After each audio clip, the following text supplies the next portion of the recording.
Welcome to the Ashland branch of the Pamunkey Regional Library for our program today on putting together a tasty and healthy lunch. And our presenter today is Beth Ehrensberger, who is a registered dietitian with Senior Connections. She has spent her entire working life working in public health, including stints at the National Cancer Institute and working with the Nutrition Action newsletter. And we welcome today, Beth, and we look forward to learning about this healthy lunchbox.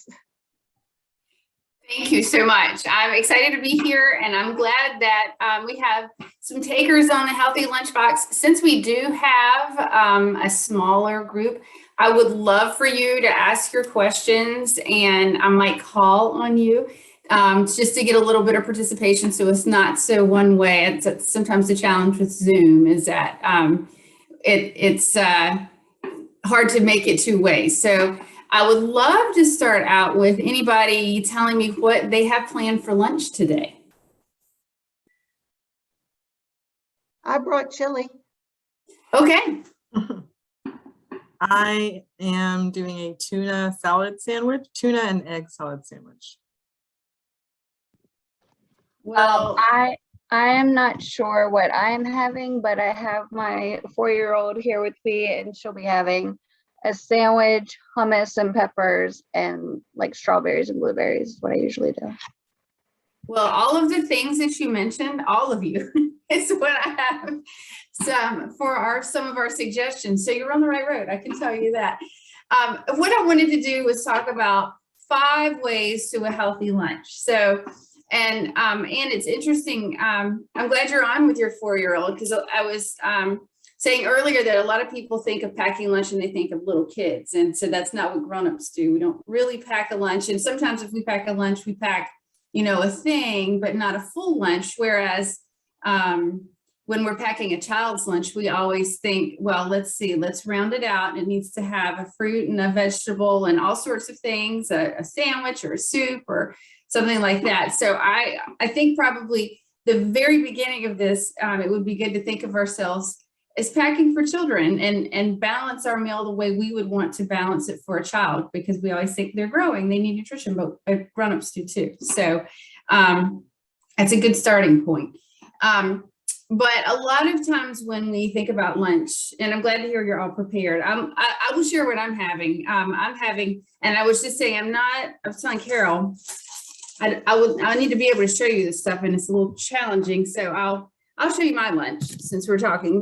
I'm having a chicken salad. I've already got it all laid out here. So after I get off this call, that's probably what I will do. So if we are not prepared with our lunches, it's easy to go down a bad road, to stop, to get really hungry. Sometimes there's a lot of scenarios you will get too hungry and end up going in. If you're in the office and there's a break room, I know places I've worked before, if you walk in the break room, there's always something amazing, but maybe not so nutritious to partake of, like somebody's birthday cake or donuts or something like that. And if you're really hungry, it's hard to say no sometimes. Or sometimes, I know my husband does this, he skips meals and then he'll come home and be so hungry he's eating everything in sight, which is also not a good plan. Or if you have a health condition and need to regulate your blood sugar, like diabetes, that's also not a good plan. So staying nourished throughout the day, and lunch being a big part of that, is really critical. So I have 5 ways to a tasty lunch.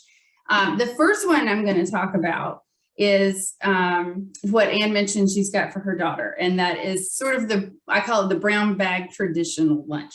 So this is super simple. We've got, let's see how. So I've got a sandwich on whole wheat bread and a clementine and popcorn. The sandwich I have here is a almond butter and you can't see it, but it's almond butter and banana stuck in there.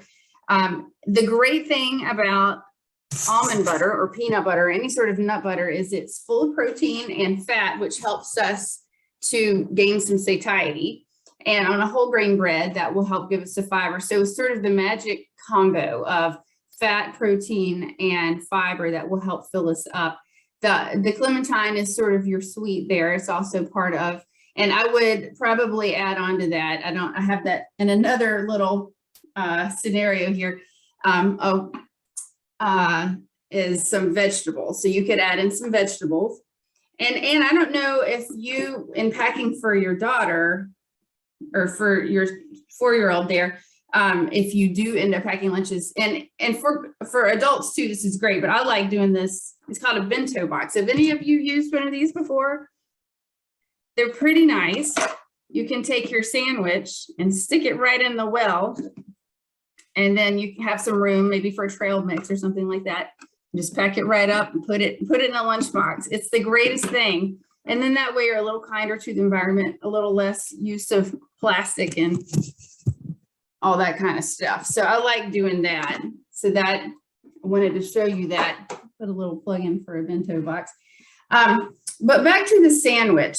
I like to use nut butters because I don't eat a lot of meat often. And so that's an easy way to get some protein, but I know a lot of people do like meat. One thing, the popular or the traditional ham sandwich or the turkey sandwich or whatever like that, those are cold cuts. And so we've learned over the years that cold cuts, that the preservatives and nitrates in the cold cuts can be very detrimental to our health. In fact, I was looking up a quote here, and it's talking about stomach and colorectal cancer. So cold cuts or processed meats like bacon and any sort of salami and that type of thing do increase your risk for stomach and colorectal cancer. So those are things you'd probably want to sprinkle in. I know when I was growing up, we would do turkey sandwiches pretty much every day, or ham sandwiches every day. And so it's a good idea to try to get away from so much of the processed meat, because they are really loaded with sodium and they are pretty high in fat sometimes, with, if we're talking about a salami or some kind of sandwich like that. And it's better to try to take a fresh meat if you're going to do a meat filling.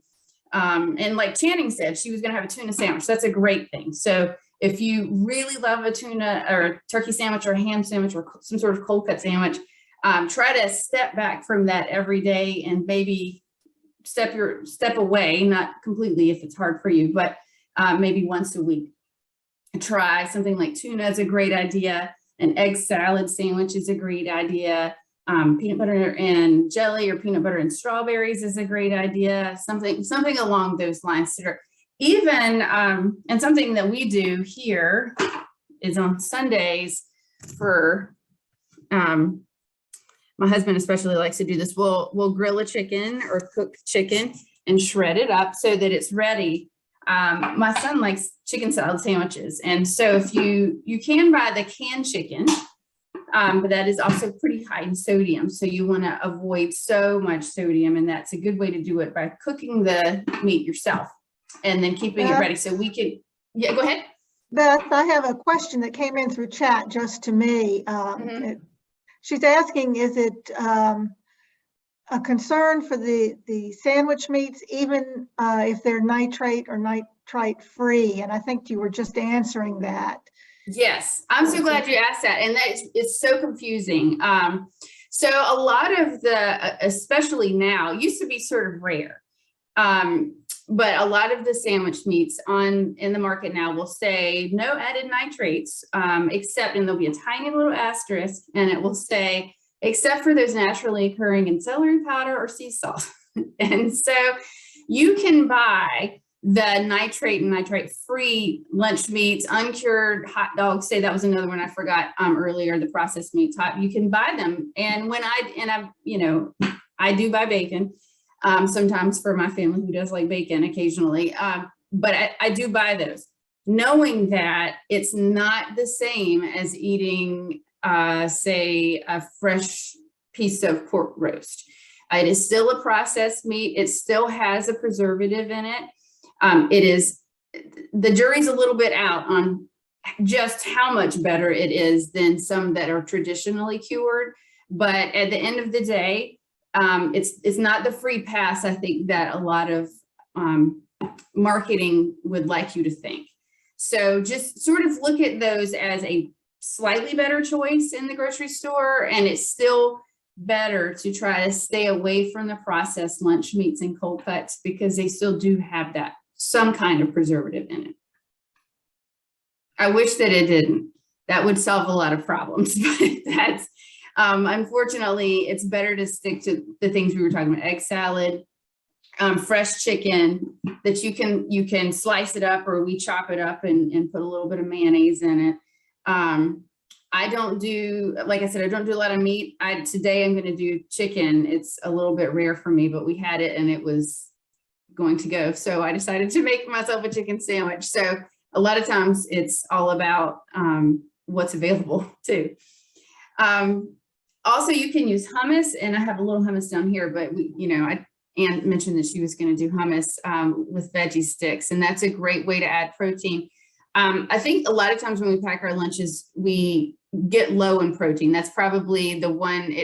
Lunches can really easily end up being pretty carby, and then when that happens, not that carbs are bad, but if we don't have a good balance of protein and fat in there, we'll be hungry.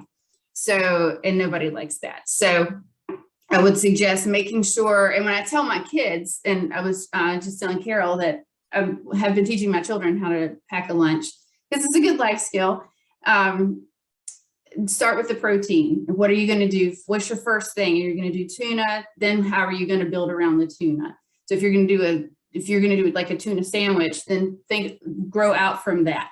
So what kind of fruits can you add? What kind of sides can you add? In my little demonstration here, I added popcorn, and I added that because I know a lot of people like to have a chip or a pretzel or something like that, which I understand, something salty and crunchy, which you can't accomplish with other things. But if you really want a crunchy, you could do veggies and hummus, which is a super great option.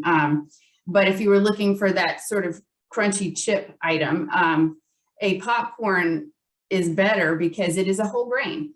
It's you're actually getting something with your snack food, I guess. At least you're getting the whole grain instead of a pretzel when you're really just getting refined flour and kind of salt. So look for every time you eat, it's for it to be some sort of value add. And I was going to talk about tuna salad, but I bet Channing's got, Channing, do you have a recipe for your tuna salad, or do you just do it out with regular mayonnaise? So I am actually kind of like slightly allergic to seafood. So I don't like super like fishy types of dishes, but I really like tuna. So my husband the other day, he put egg in it, and then he put some celery, and he puts a lot of like mayonnaise and like onions, what else, peppers, and just kind of made it less tuna, but still had that tuna taste that I wanted. And then we put it on like a baguette type of bread. Oh, that's yummy. I was just writing a recipe for our seniors for that protein powder. We have a lot of our seniors in our program are undergoing treatment for chronic disease. And as we age, protein becomes more and more important. So I always keep plugging protein and how you can do that. And the tuna and egg is my favorite way to get it done because it's like a 1-2 punch. You got the tuna, you got the egg. And it does help with that fishy taste. I agree with you, Channing. I'm not a huge tuna fan, but I do eat it because it is a good protein punch. And what I do is I add a little bit of red onion, and sometimes that can take away that fishy taste, and a little bit of Dijon mayonnaise, and that will help also bring out a different flavor. Sometimes if you want to do a little bit more plant-based, you can add some white beans, and you could do a tuna and white bean with a little bit of lemon juice and vinegar and oil. And again, that red onion, that helps a lot. So tuna is a great protein that you can add in there. So that is my plug for the brown bag traditional lunch with the veggie ads here.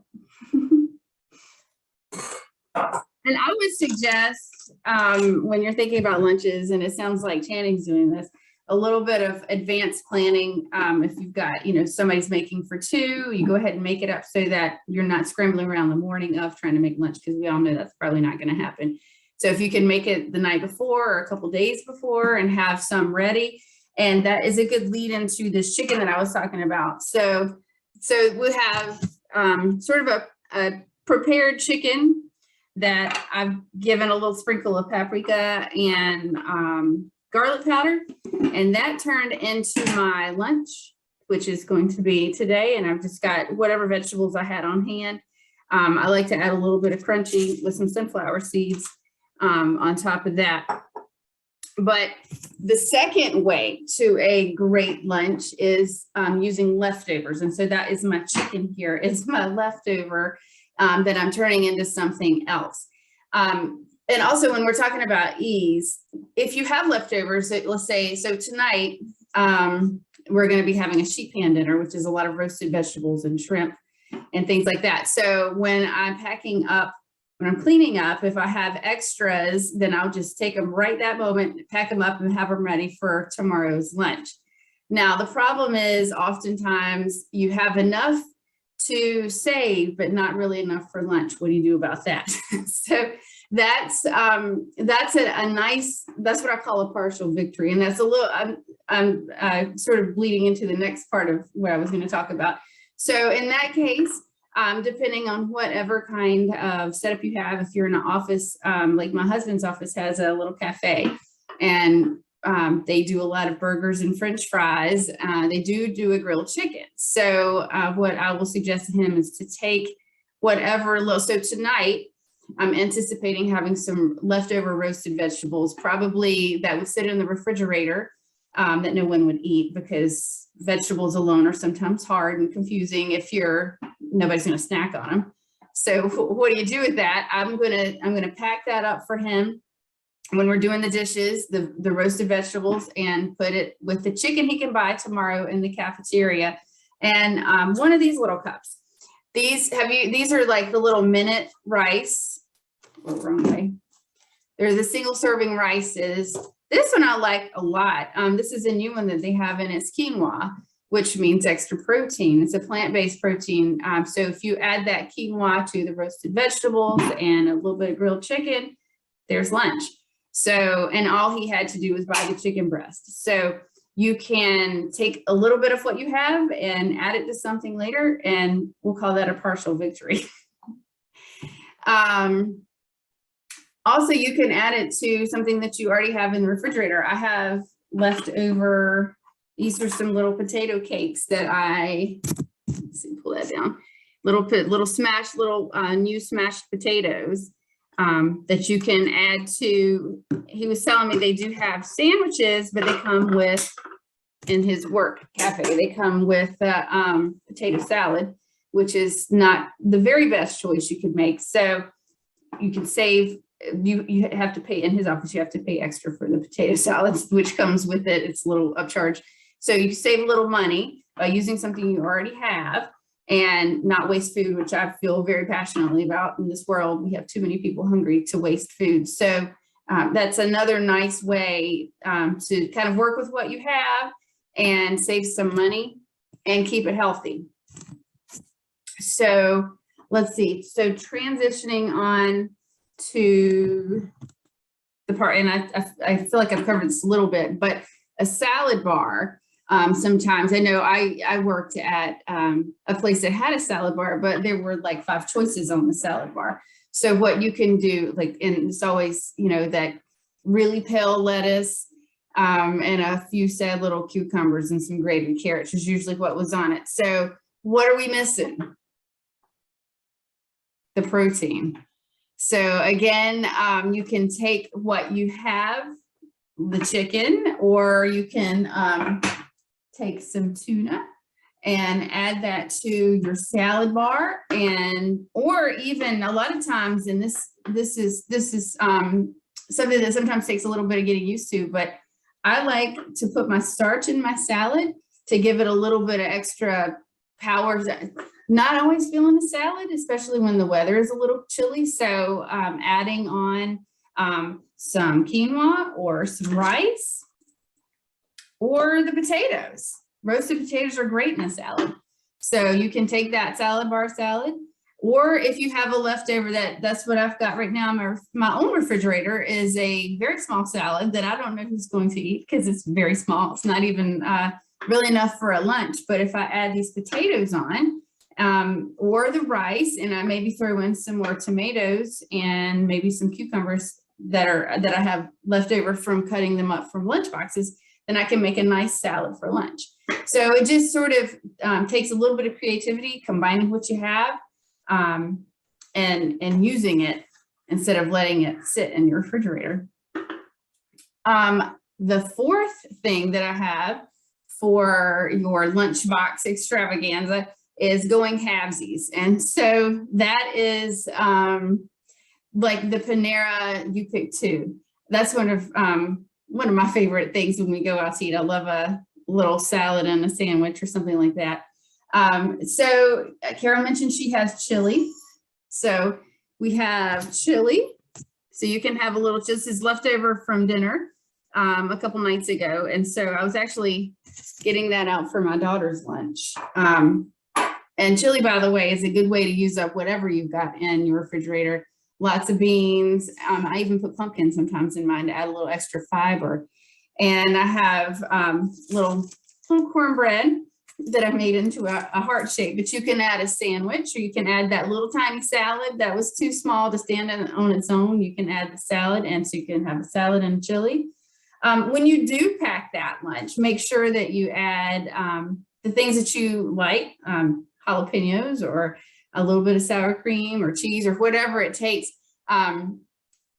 You know, when we're eating at home, it's easy to add the extras because they're right there at home. But when you're at work, it doesn't seem as satisfying if you just pack something. So make sure, I would like to take this minute to, you know, and I'm very guilty of this because it is hard sometimes to stop. But when you're at home with a, you know, with a 4-year-old, things are really busy, or whether you're at work and you've got a lot going on, taking time to stop and set your spot for lunch and really eat it, lay out. If you're having the chili with the toppings, just take a moment to, I think everybody is more refreshed if they can just take a moment to really appreciate the food and enjoy what they're eating, as opposed to sort of eating and reading and eating and talking on the phone and eating and doing.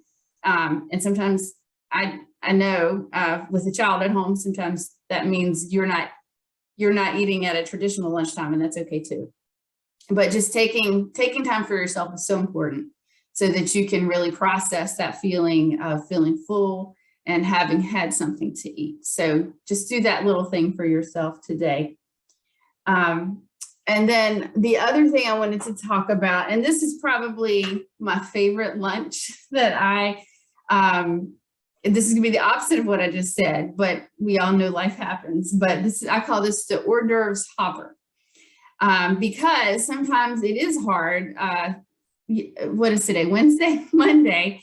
I had the sort of day where I really would have liked to have sat down for lunch, but I just didn't have the time. There was just no way. I had too many appointments and calls, and I was in the car, I was on the phone, I was running around. So I didn't have time to heat up my lunch and really sit down and eat it. So I had, let me see if I can move this around. While I'm moving this, does anybody have any questions so far? I just have one question. Mm-hmm. So my husband and I eat a lot of like fruits and veggies, and with the veggies we use a lot of ranch, which I feel like sometimes cancels out the healthiness of the veggies.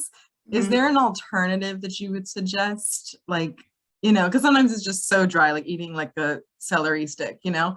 So like, is there something you would suggest dipping it in, or like I could like drizzle it with maybe to make it a little bit more flavorful? Yes. So, well, so as you would say that, I have here prepared in my little bento box. I do have some leftover ranch that I made for Super Bowl party. So that, you know, ranch is delicious, but I agree with you in that there are different choices we can make. And my suggestion is always to try to choose something that will give you something for the calories. So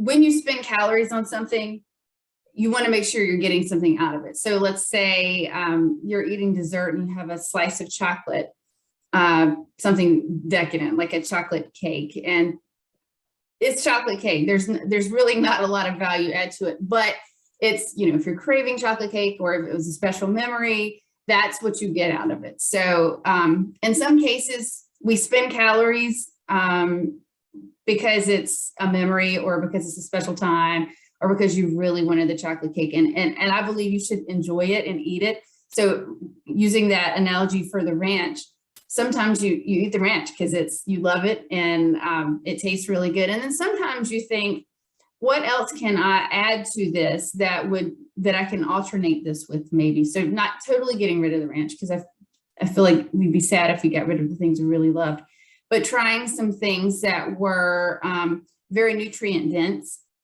So in that case, I always suggest hummus, because that is some added protein, and it's a little bit of extra fiber that you're adding. So, you know, with the ranch, you're adding really mayonnaise or sour cream, which doesn't really give us much. But with the hummus, you would be using, you'd be adding fiber, or you would be adding protein, or even peanut butter is a good one that you can use with the celery sticks. That's also protein. That's a little bit of fat, which gives us a satiety so that you're not hungry later.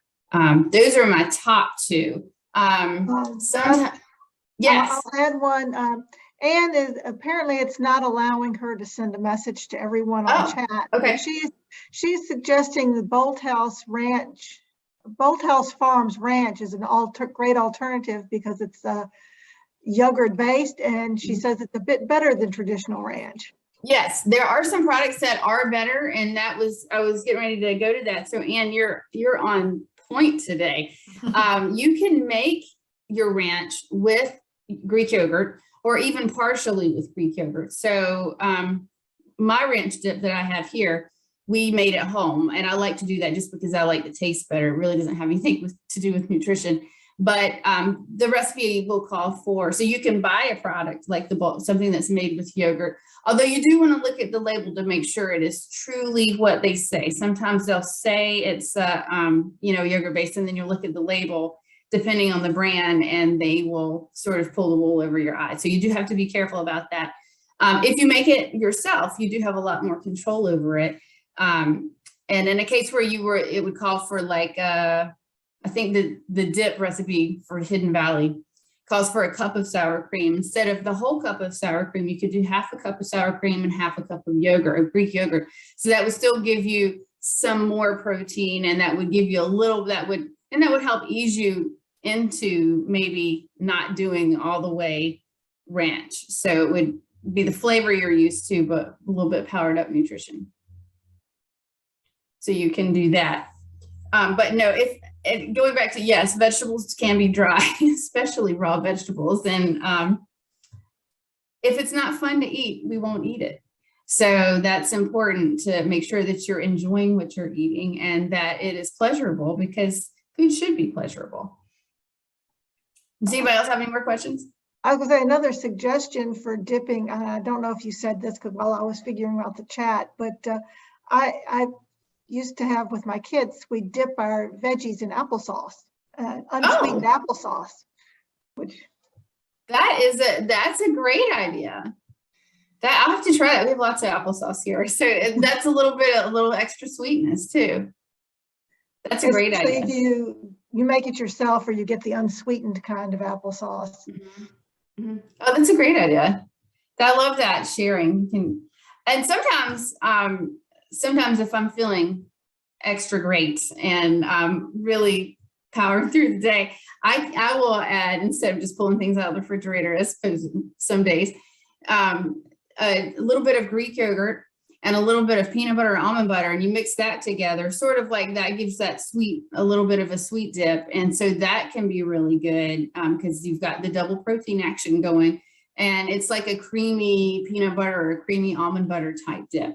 So, and you can sprinkle that with cinnamon. So that can be really good too, sort of along the lines Carol was saying, with something sweet.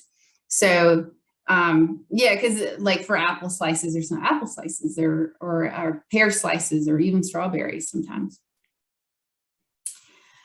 So my final lunch is the hors d'oeuvre hopper. And I'll bring that. Oh, I had one thing I wanted to tell you. I don't want to forget that. I'll circle back to it. So sometimes you can't sit down. Sometimes it is too busy. And this is where I think bad things happen, when we get hungry and we eat the wrong things and we don't take time for ourselves to sit down and eat lunch. You really put yourself at risk for eating something that is going to be not so healthy for us. And so the way to protect against that is to keep yourself full with those protein type things. And I'm going to show you some things that I have collected down here. So we've got, and you know, some of these you can keep in your desk drawer at work. Some of these you can keep in your bag. I have a couple of these things in my bag, obviously not the refrigerator kind, but never be in a place where you're hungry because it's hard to control. And sometimes the hunger cues that we feel, we don't feel until way too late. And then sometimes it's hard to recover from that. So if you know that you're going to have a very busy afternoon and you know you're not going to have time to sit down for a real live lunch, it's a good idea to prepare with a bunch of little things that you can eat really quickly without a lot of fuss. So one of those things is hummus. You can do hummus. These I just picked up because my kids like them, but these have pretzels with them. But I would not necessarily recommend the pretzels. It's fine. But the hummus, if you had hummus, then you could pack a little bag of veggies to have that. So there's some protein. The key is to make sure you've got little bits of protein happening all through the day. So you've got that. Another nice one is the peanut butter and banana. That's always a good and easy way to keep the protein going. You've got an instant energy from the carbohydrate in the banana. So that's a good thing. This is an easy one, a boiled egg, a little salt and pepper, and that's a great quick protein that you can eat. That can be part of sort of your lunch snack. These are turkey sticks that sometimes I like to save these. I call this it's sort of an extreme emergency supply because it is, it's one of those things that is cured without the nitrates and the nitrites, and it's except for that asterisk. So it's a better choice than say a Slim Jim. It's turkey based, but it's not the very, very best choice you can make. But on a day where you are going to really be very busy, this is not a bad thing to have in your purse or your work bag. Some pre-portioned out nuts is also a good thing. I like to keep I always keep nuts in my bag just in case, because you never know when you're going to get stuck somewhere and you don't want to be hungry. So that's a good lunch snack type item. And these are my favorite thing, the edamames. These are easy. You can buy them frozen shelled. And these are great protein. It's great. It's all of the three. So you got carbohydrates, you got fiber because it is a legume, and a little tiny bit of fat. And then you've got the protein, and it's plant-based protein, which is always a good thing to be looking for.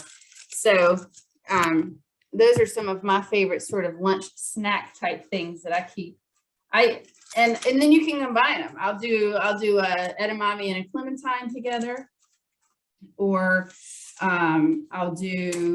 yesterday I had a banana and edamame because I needed the energy from the banana, but I knew that it was gonna be a while before I could have my meal. So I did that. So it's just a matter of being prepared. That's probably the most important thing I can tell you. And also I'm gonna go back to the chili and stuff that I had here.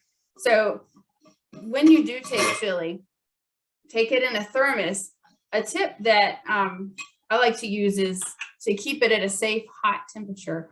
You fill it with boiling water and let it sit while you're warming up chili in the microwave, or however you're going to warm it up. So then you pour out that boiling water, and then your thermos has been primed and it's really hot and ready to go. So you put your hot soup or your hot chili or whatever inside of the thermos, and it will stay warmer and safer longer. Does anybody have any questions?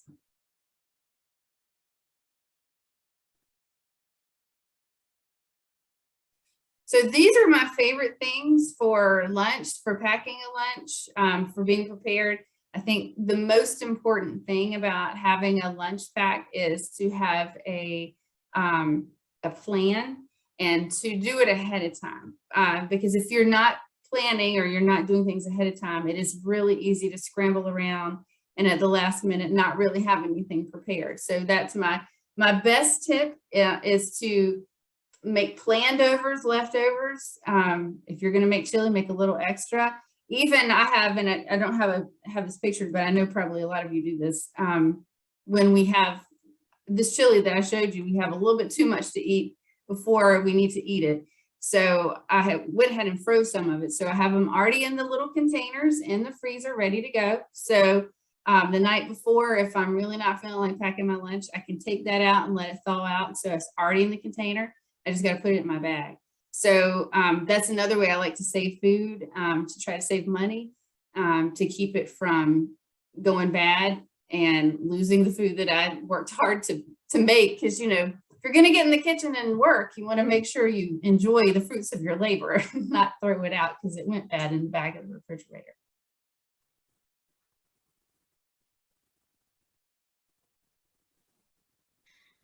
All right, ask anybody if you've got any last questions for Beth here. Feel free to unmute yourselves.